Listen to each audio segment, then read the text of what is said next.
Welcome to the realm of heroes and monsters. Story time with your host, AP Fuchs.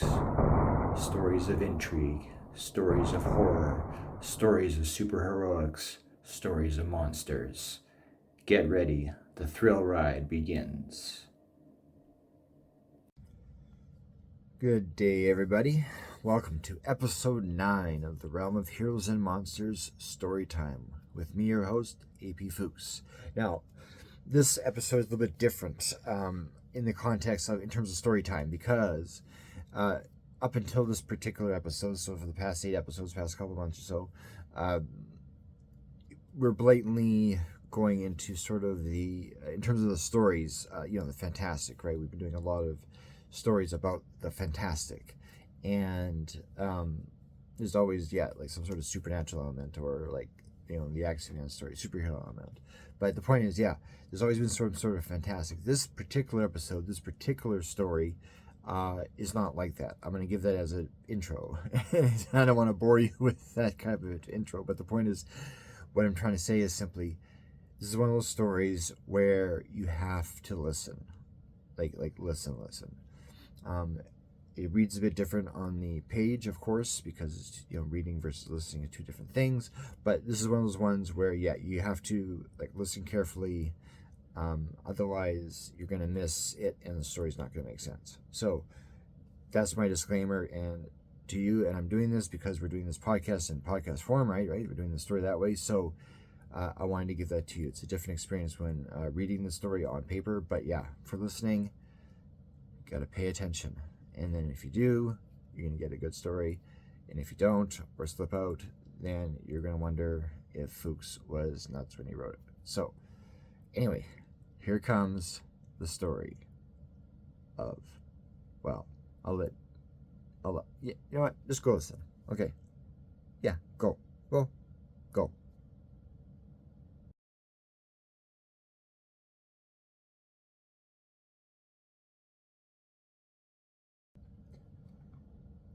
Not there. Dear Terrance, my wife Judy and I are pleased to inform you that we accept your invitation to your 10th year anniversary party on March 17th. Your brother, John. P.S. There's something I have to tell you. 1. The cars rolled up the drive just after 9 at Terrance Michaels specified in his invitation. Today marks his 10th wedding anniversary to his wife Elizabeth. Watching from the living room window, Terrance eyed Judy as she stepped out of the passenger side of his brother's new Bentley. Though Terrance was successful himself, a part of him was upset about John that he could now afford an automobile as well. The automobile had been on the market for a short time, and up until tonight, every time there had been a party at the Michaels estate, John had ridden up in a horse and carriage, their driver George opening the door for him and Judy the same way he had for the past 8 years. John was a surgeon, one with a stellar reputation, so suddenly deciding to get an automobile was no surprise. Especially a Bentley, one of the most prestigious automobiles on the market. John had a flair for the dramatic and always tried to upstage Terrance in everything. John saved lives, whereas Terrance ruined them as president of the Wind City First National Bank, complete with the power to deny loans and mortgages on a whim. As for John saving lives, it was butchery, yet Terrance found John's fascination with cutting open the human body intriguing. To dedicate one's life to cutting people up. Even as a child, John was always dissecting things. Dragonflies, toads, the neighbor's dog. Blast. But no matter, thought Terrance. Come as they will. Sir, your guests are arriving, Clara, the housemaid, said. She stood at the entrance where the living room met the hall. I'll be there in a moment. The little woman in her traditional black dress and brown hair tied up in a taut bun scurried off to greet her employer's company. In the next room, the front hall filled with voices, several more than just the 2 that belonged to Judy and John. If you only knew what she and I have been through, John, Terrance thought as he turned from the window. Adjusting his bow tie in the wall-length mirror over the ornately carved stone fireplace, he gathered himself and vowed to show no sign of the secret he'd been keeping from John. Oddly enough, John implied in his reply letter he was keeping something from him as well. Hands clasped behind his back, he made his way to the front hall. Stanley, James, Carl, he greeted with outstretched arms. James, a stout man in his early 40s, removed his top hat and stuffed it under his arm so he could shake Terrance's hand. Congratulations, old boy. 10 years. My, how time flies. Terrance smiled and dipped slightly at the waist when James's wife, Rita, appeared from behind her husband. Congratulations, Terry, she said, giving him a peck on the cheek. Where's Elizabeth? Upstairs. You know my wife. She takes all the time in the world. Plus, she complained of a headache, so she might still be resting before coming down. Rita smiled sweetly. She and Elizabeth were close friends. Gentlemen, please, said Terrance. This way. Clara, if you please, let Charles know our guests have arrived. It's only a small gathering. Can't have him hiding away in the kitchen all night. Charles, the Michaels' butler, was known for staying away from the guests during parties, only emerging from the kitchen to serve hors d'oeuvres and the meal and the dessert. Yes, sir, Clara said, and hurried off to the other room. As they made their way to the dining hall, Stanley and Carl also offered Terrance their well wishes. I'm surprised you hung out as long as you did, Carl said. Women like Elizabeth are special, Stanley added. I know, he thought, but you can't always trust them completely. And where are the children? Asked Stanley's wife, Christine. Tucked away as usual when we have guests, Terrance replied. I love children. I would very much like to have seen them. Perhaps I'll bring the sleepyheads down later to say hello. He didn't have to survey his guests to know their eyes darted about the white marble walls of the front hall, taking in the spiraling banister off to the side, the paintings of his ancestors starting with Frederick Michaels, his great-grandfather, at the top, straight down to him and his wife and 2 boys, Terrance Jr., 7, and David, 4.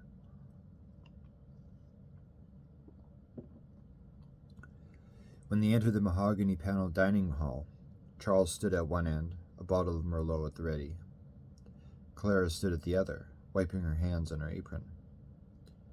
As Terrance sat down at the head of the table, he saw John waiting by the entrance, Judy at his side. Terrance arched his eyebrows, signaling to his brother. Are you joining us? In a minute, he said, and took Judy aside, out of view. I hope she doesn't say anything, Terrance thought. He might then say something he shouldn't. Or he might tell her what he wants to tell me. No matter. I already... Terrance? Yes, Eliza?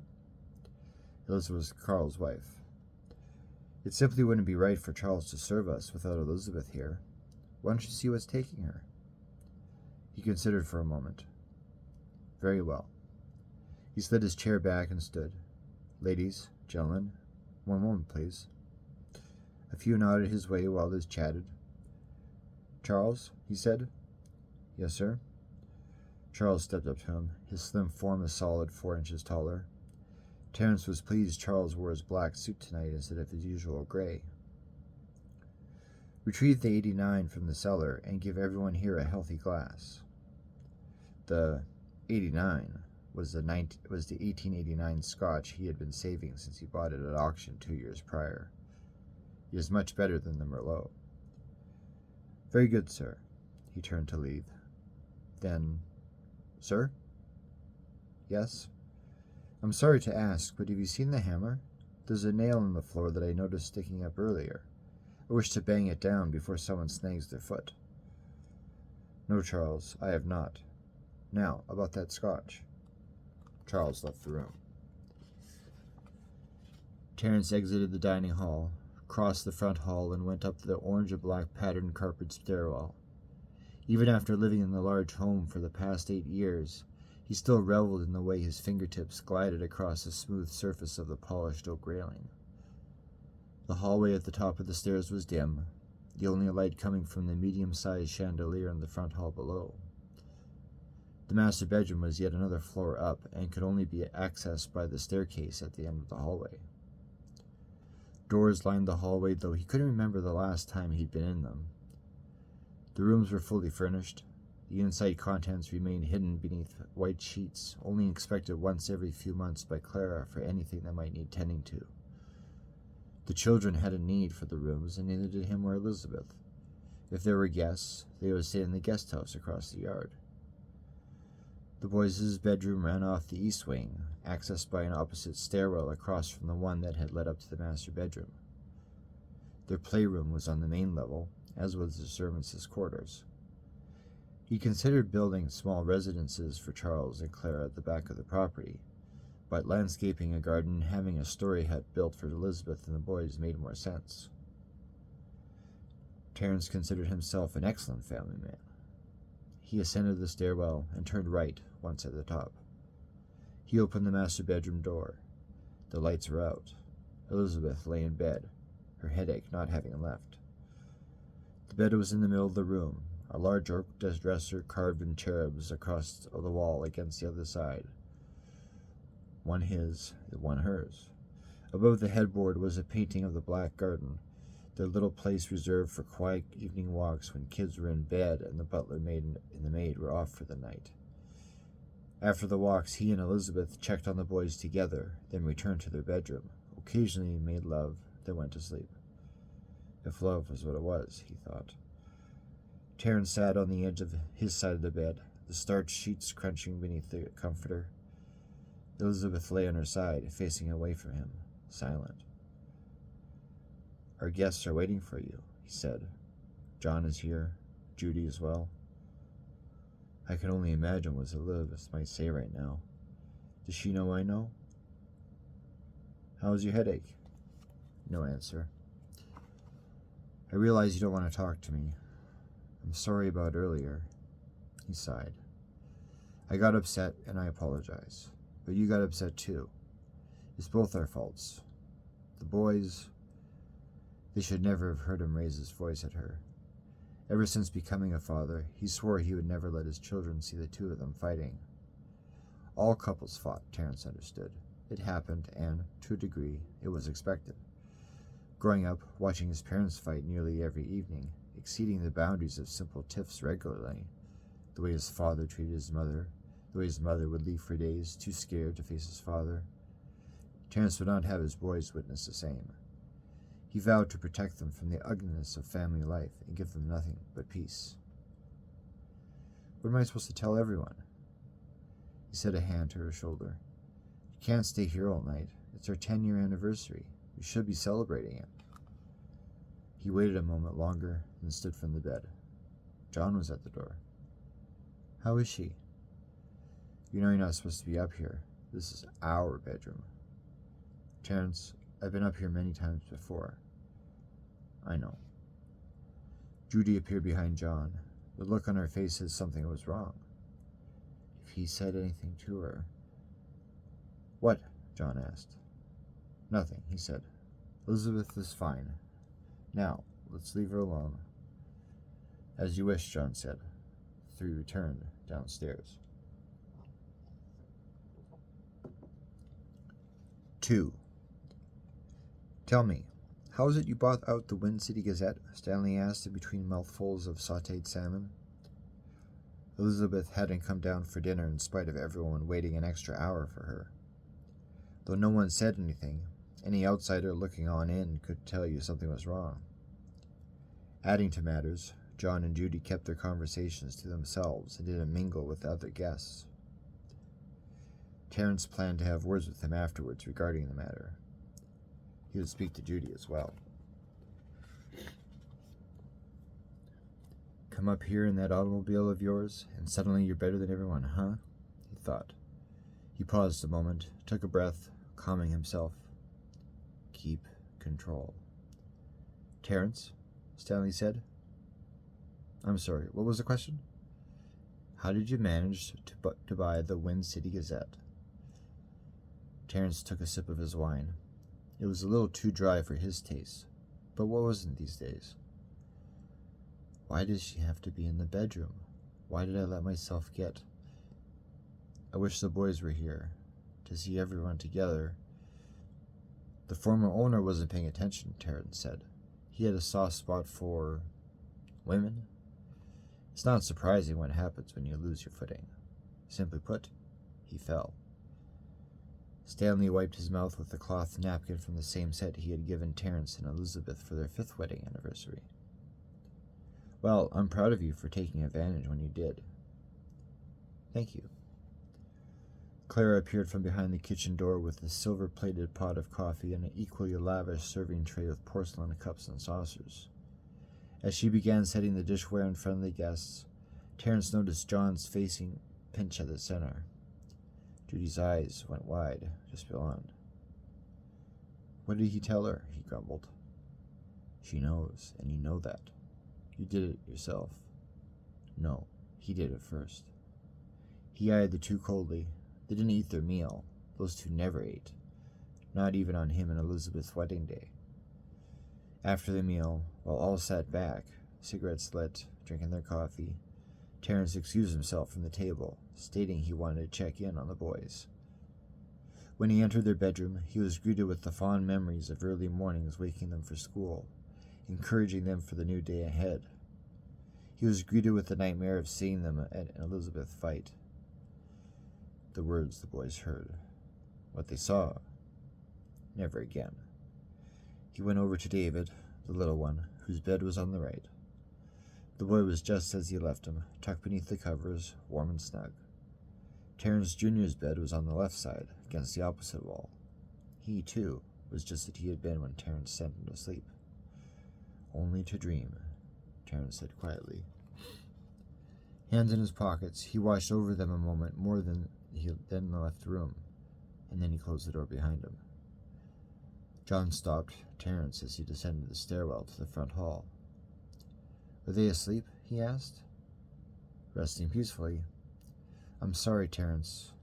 John's dark eyes seemed earnest. For what? He knew, though, what his brother was talking about. Judy's sorry, too. Why? She didn't do anything. John slouched, his posture sagging so his tummy stuck out more than a gentleman ought to let it. Let's just try to have a good time, Terrance said. Okay. John straightened, and the two returned to the dining hall. The evening wore on. James, Carl, Stanley, their wives, all seemed to have a good time, except for John and Judy. 3. Clara, if you will, mind the house while I'm gone. John and I have things to discuss, Terrance said. She stood in the doorway, peering out at her master, who was on the front step. John? She said softly. My brother. Now, if you please. But, sir. Now, Clara. Pulling his gloves over his fingers, Terrance marched down the front steps to where his brother stood by his new Bentley, Judy in the passenger seat.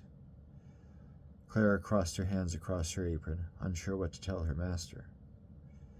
Glancing over his shoulder, he waved her to go back into the house and do what he asked. With a slight dip of his chin, she obeyed, and closed the front door. Alone in the front hall, the house suddenly felt much bigger than it was, the room that much wider, the ceiling that much higher. Mind the house while I'm gone, her master had said. The first thing she would do is check on the missus. Elizabeth hadn't been out of her bedroom all night. I hope she's all right, Clara said. Headaches are nasty things, especially when they grab you unexpected. And on her anniversary, too. Pity. With the way Terrance had been treating the help lately, with the way he dictated orders without feeling in his voice, and the way he wanted things done now, a part of her was glad Elizabeth hadn't joined him for dinner. He doesn't deserve her, she thought. He doesn't deserve anybody. She made her way up the winding staircase, left down the hallway, and to the next set of stairs that led up to the master bedroom. Before she opened the bedroom door, a chill swept through her, and she adjusted the short sleeves of her shirt so they covered her upper arms completely. It was more than just a chill. There was no heat at all. It was as if the master had closed all the vents in this wing of the house. The brass doorknob was like ice when she turned it, the wooden door cool when she pressed against it. The door opened. The room was dark. In the shadows, Elizabeth's sleeping form was barely visible. The outline of the white sheets were a blurry gray against the dark dresser beyond. I should wake her, Clara thought. Yet perhaps she thinks it's still evening and is waiting for someone to come for her so she could visit with her guests. She didn't know if she should be the one to let her down, that her husband had left her there all evening and into the night, missing her own wedding anniversary. No, I'd best not, she thought. Let her sleep. As she turned to leave, something moved on the pillow. The waves of Elizabeth's long brown hair. Yeah. Seeing the missus awake, Clara went into the room and gently approached her. Ma'am? The hair stirred against the pillow. Would it be all right if I switched on the lamp? Clara asked. I don't want to burden your eyes, but if I could see you. No answer. The guests. No, just wait. The master will be back soon, and he could tell her her friends have gone. Let him face her and see what happens. Clara knew that Elizabeth, as sweet as she was, could be as cold as a frosted window if needed be. Elizabeth lay still. Clara drew nearer and placed a hand on her shoulder. Ma'am, she said. Elizabeth's skin was cool beneath her evening dress. The poor thing, she must have froze while she slept, Clara thought. As she leaned over her and gripped the corner of the blanket to cover her up, she caught sight of what was moving on the pillow. Her scream echoed off the walls, piercing her own ears. 4. Charles's tall, lanky form burst into the room, his weight shoving the door into the adjacent wall as he swung it open. It smacked against the wall with a woody thud. Clara, he said. His friend and fellow servant stood pressed against the dresser, palms at its edge, eyes wide and as hard as stone, staring at Elizabeth. Her mouth was drawn so tight it appeared as if she did speak, any words that broke through would shatter her lips. The lamp was on, Clara's face white compared to its light yellow glow. Clara, he said again, and went over to her. When he touched her arm, it was as rigid as a clothes hanger and just as hard. Elizabeth lay facing them, eyes open, mouth slightly agape. Above her left eye was a large, dark blotch of brownish red, shining and wet. Blood still oozed from the wound, pooling on the pillow, then dripping off as it ran down its edges, coating and matting her hair. She's... Clara started. Carefully, Charles reached across her and cupped her cheek, turning her head toward him. Even as he did so, it wasn't until after she fully faced him did her eyes leave Elizabeth's body. He pulled her into him, hiding her from their employer's departed wife. The stone-like gaze that held Clara in check gave way, and she burst into tears, crying into his shoulder. He killed her, she said. Who? The master, Mr. Michaels. He killed her. She shook beneath him. Lord, have mercy, he said calmly. First things first, let's leave the room, get the boys, and ring the police. Madam, he thought. Elizabeth, the queen to a king, was dead. He could be back any moment. She shook again. Where did he go? Instead of letting her finish, he took her from the room, eyed the body of Elizabeth Michaels one more time, and closed the door. Clara was to meet Charles in the kitchen after he got the boys. The four would then exit through the back and go to the police station in town using the master's old horse and carriage. Hooking up the two horses to the carriage wouldn't take long, and it was the only option unless they walk. The Michaels' estate was outside town and far from any neighboring homes. Charles rushed to the boys' room on the 3rd floor. He entered. The room was dark, the boys beneath their covers. Moonlight from the large window in the middle of the room cast a pale glow on the boys' white sheets, turning them a bluish gray. Their chests didn't seem to rise and fall as they breathed. If they were breathing. Darting first to Terrance Jr. on the left, Charles flung back the covers. His legs buckled beneath him when Junior's sleepy stare and slightly open mouth greeted him. Dark liquid encompassed his head like a murky halo around the pillow. David. He ran to the other boy and tossed the sheets back. David lay with eyes closed, his forehead a mess of hair and flesh, blood, and... Charles fell to his knees and slammed his fists against the hardwood floor. No. They... Not them, too. Charles called Clara from the foot of the stairs, distant and almost not there. Are you all right? What happened? They're dead, he whispered. Hands shaking, innards shaking worse. He stood, swayed on his feet, then debated if he should cover the bodies or just leave them be. Leave them be, he thought.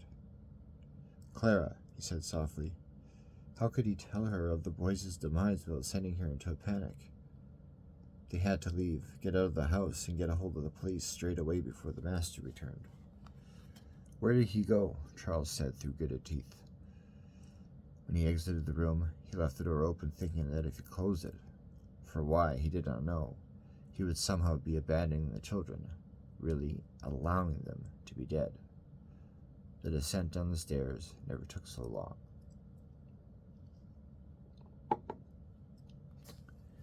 We're leaving, Charles said the moment he entered the kitchen. Clara was not there. He thought. Clara? He said again, thinking maybe she was behind the rack of pots that hung over the large tiled counter in the middle of the kitchen. He was alone. Mind racing, he ran back out the door and into the yard, moving straight from the stable. Maybe Clara was already with the horses. Clara heard shouting and cursing and weeping.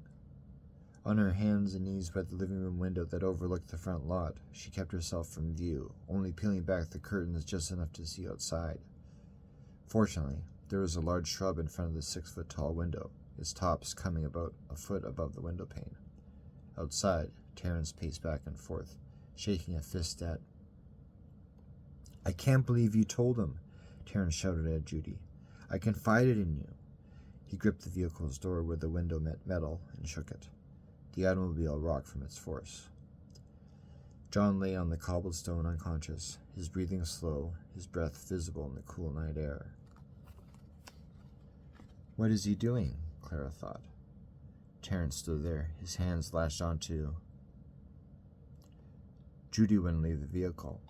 She held onto the inner handle for sweet life. John lay at his brother's feet, just laying there. You're killing him, she screamed. He drove me to it. It was him, all him, Terrance said. He was sleeping with Elizabeth. No, he wasn't. You lying He slept with her. I saw them together. I heard her call his name. She even spoke of him while she slept. Terrance pivoted on his heel and kicked John in the head. When Terrance's foot came down, Clara yelped and covered her mouth. Come here, Terrance growled, balling his fist. He punched the car's window, a spiderweb spiraling outward over the glass. Judy jumped back in her seat, releasing the door handle. On the second strike, the glass shattered. He reached through the window. Judy turned to go out the other door. He grabbed her from behind and hauled her out. Squirming, screaming, she beat against him, but it was useless. Throwing her to the cobbled stone drive, Terrance pounced on her, slamming first with his right fist then his left into her face. His bony knuckles reveled in the softness of her flesh when he struck her cheeks, recoiled when he hit her cheekbones. She screamed for help, but somewhere inside, Terrance knew no one was coming. No one would challenge him. No one knew to come. He eyed John, making sure his brother was watching him beat her into nothing that she was. You stole my wife, my life, my family, he said. He didn't know if he uttered the words aloud or if they were in his head. Screams turning to whispers, Judy stopped struggling. He hit her, beat her, coated her face with her own blood and mangled flesh. Within moments, her face a mess of pink and red, distorted and torn, he finally stopped. Panting, brow coated with sweat, his shirt untucked from his trousers, he stood and kicked his brother in the head once more. Even from her low position, the blood and ripped skin and muscle on Terrance's fingers caused Clara's stomach to churn. She had to leave, had to get out of there, had to get help. But she couldn't turn away. Terrance's mouth moved furiously through, though what he was saying was muted by the window's glass. She turned away and covered her eyes. She didn't know how much time had passed until there was a hand on her shoulder. He spat upon him, a murky wad of phlegm upon his brother's face. Elizabeth was mine, Terrance said. She was everything. I am everything. Clara? It was Charles. She peered up at him. When she spoke, her voice wavered. He's killing him. The words were too painful to speak. Charles peeled out the window. Killing who? Clara got to her feet and flung open the curtains. The front drive was empty. There's no one there, Clara, he said. The horses are... The master was just there. He was just...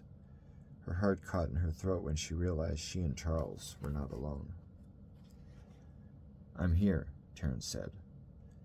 He pulled the hammer out from his jacket's inner pocket and took a step toward them.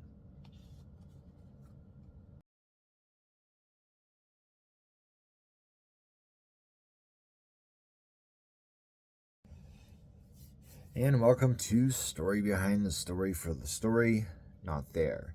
Now, that story was... I'll give you the reason for that story in a moment, but that story was meant to be, I guess you could say, kind of... I would say just kind of like a life story, a basic story, just a story, because that's how it starts, right? It's just some people having dinner, brothers coming over, that sort of thing. And most of the story is kind of... mundane things, and then of course the ending, right? So so the point of that story was to kind of write it because the way it was meant for an anthology a long time ago called Secrets, Fact or Fiction, and the goal of the anthology at the time by the editor was to tell a story, and then it's up to the reader to decide if indeed it was a true story or a false story. And so people submitted both fiction and nonfiction to this anthology, and again, whatever was compiled, it's an issue of what was true and what was not. And it's up to the reader to decide, and there was a contest, and they throw their bids in terms of this one was real, this one was not, and there's some sort of prize at the end, some sort of Amazon thing, I think. But anyway, so that's why the story kind of goes with it as it does, is because the idea is to create this idea of is this a true story or is this not a true story? Well, of course, me being a fiction author, I veered into the fiction category, but I wanted to try to tell a story about making the reader wonder, okay, is this really happening? Is it a thing? And then, at the end, when we realize that Terrance is crazy, then that's a whole other issue, especially because his brother and the brother's wife were not there, hence the name of the story. It was all in his head. Here he had, done his dirty work with them and feeling guilty but crazy at the same time, as it tends to be in those unfortunate situations when they do occur in real life, where the man goes nuts and then takes out his family and then takes out himself. It's terrible, but I wish stuff like that never happened. It's just, anyway. Okay, so the point is, that was the point. That was the story. The idea was just simply to tell a story, make the reader guess, is this true or not? And if it is true, well, I guess the goof's on you. But if it's not true, then you got that one right. But anyway, that's the story behind the story. It's that simple. So there's nothing super exciting other than the fact that I wanted to make it a little bit of a historical piece as opposed to a modern day piece. And that's about it. I mean, that was fun too, just to kind of do like a fancy pants, early 20s kind of idea. And there we are. So that's it. That's the story. It's. I wish this one was a bit more exciting, guys. I really do, but that's the honest story behind the story. So that's why I wrote it. Anyway, hope you liked it, and stay tuned for after the credits because we're gonna do something fun.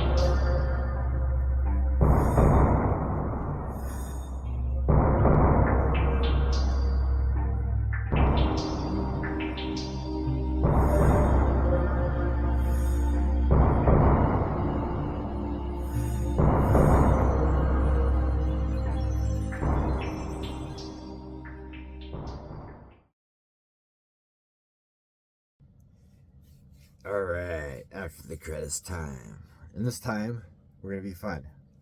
The story was about ghosts, right? So it was about ghosts, right? Okay, so what's a ghost's favorite makeup to wear? Mascara. What did the ghost buy at the bar? Booze. What's a ghost with a broken leg called? A hoblin' goblin. What kind of horse do ghosts ride? A nightmare. Okay, alright, enough dad jokes. But anyway, hope you enjoyed the story. I hope you enjoyed the story behind the story, even though, I mean, again, this episode was much different compared to the others in terms of that kind of stuff. But anyway, regardless, I hope you had a good time, and thanks for tuning in this week. Much appreciated. Be sure to subscribe and, like and all that stuff, because we want to grow the podcast. We want to make it better and bigger and share more with others. So let's do that. And next week, we're going to do a new story. And I have one coming up, which I'm really excited to share. So we'll see what happens, right? Are you going to be excited for it? Well, we'll see, right? Okay. Have a good evening. Have a good day. Have a good morning. Have a good night. Oh, did it all backwards. All backwards. Okay. Bye.